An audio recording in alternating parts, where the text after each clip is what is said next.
Live from Green Bay, this is the Green and Gold Championship Preview with Burke Griffin and George Koonce. Good evening and welcome to our Green and Gold Championship Preview along with Super Bowl champ and current Packers board member George Koonce. How you, Burke Griffin. How you doing, Burke? Prime time, usually Prime around time. in the mornings or 6:30 on a Tuesday for our locker room show, but here we are Saturday night, and if we're here, that's for a good reason. It's because the Green Bay Packers are less than 24 hours from kickoff in the NFC Championship game against San Francisco. Who would ever thought, Burke, that we would have be in this situation? New coach, new system, and to have won 14 out of 17 games so far, just unbelievable. Well, and now they've got one more for the right to go to the Super Bowl. Obviously the biggest one. We'll break it all down in a moment. But like you mentioned, very similar in many ways. 13-3 regular season records. They each had 2 losses to playoff teams, and they also had a clunker, as you want to call it, to teams that didn't make it to the postseason but had quality quarterbacks and got after the QB on the other side of the football. The Chargers, we saw what they did to Green Bay, and the Falcons did the same thing and a last-second victory to beat the Niners. Yeah, it just tells you one thing about the National Football League. At any given Sunday, you can win or lose, and I'm very, very bullish with the Packers tomorrow night. And one of the biggest differences between the two, and we'll talk more about this, close wins versus close losses. San Francisco obviously blew quite a few teams out. You could really only make the case, I mean, that the Packers did that to the Raiders, and that was about it. Right. One thing about the Green Bay Packers, they found ways, different ways, of winning ball games throughout this season, and that's a huge plus because it's going to come down to the last play of the game. All right, let's talk some football, starting with the Packers offense. Look, 23.5 points per game. Will they need to score more than that to beat San Francisco? Well, the 49ers probably give up around 19 points per game.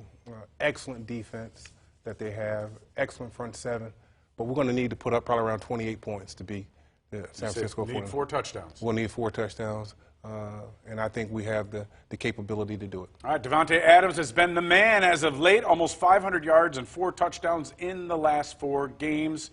He has played great down the stretch after that turf toe.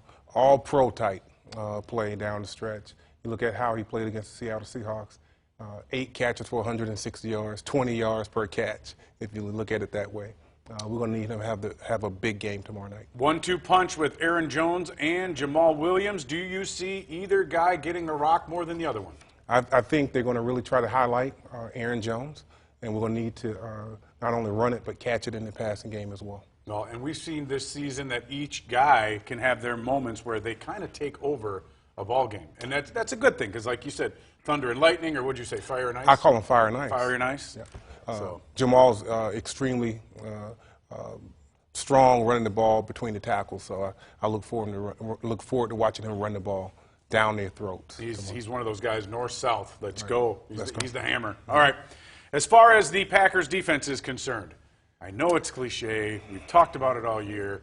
They're going to have their hands full in this one because San Fran has a great offense, bending but not breaking. They've given up yardage, yet they come up with interceptions and turnovers at key times. Right. They find ways to make plays. They put pressure on the quarterback. I'm looking forward to them stopping the run, putting the ball in Jimmy G's hands, see if he can win it. Zadarius told us a couple weeks ago they like to be called the Smith brothers. And Preston, Zadarius, 13.5 sacks, 12 for Preston. How many times they need to drop Garoppolo? Or is it, in fact, they're just getting as much pressure on him as they can? It'd be nice if they can drop him, sack him around 3 or 4 times, but what's most important is putting that pressure on him. He cannot get comfortable in the pocket. Any quarterback in the National Football League, if they get comfortable in the pocket, they can hurt you. How big was it last week playing a guy like Russell Wilson before you faced Jimmy G, where you can make the case that Russell is right behind Lamar Jackson in that next tier of MVP candidates. Right. But when you're chasing after a QB like that, Jimmy G is going to stand in the pocket a little bit more, and they'll be able to come off the edge. Right. Against Seattle, we sacked Russell Wilson 5 times. And there were probably about another 5 times where he kind of got out of there. He kind of performed some magic. Yep. One thing about Jimmy G, he doesn't have that escapability to be able to get out. All right.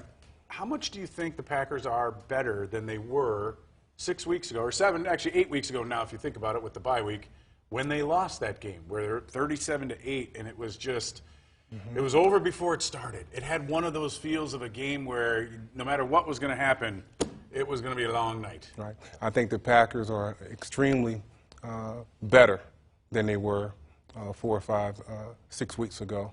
I think we're more consistent. I think we're running the ball, we're more balanced, and for us defensively, I think we'll be able to put more pressure on the quarterback than we did the first time. Well, and since that game, the Packers have not lost to finish the season. The 49ers, they lost a pair of ball games, and something's got to give in this one. How about the 49ers offense? We saw a little George Kittle there.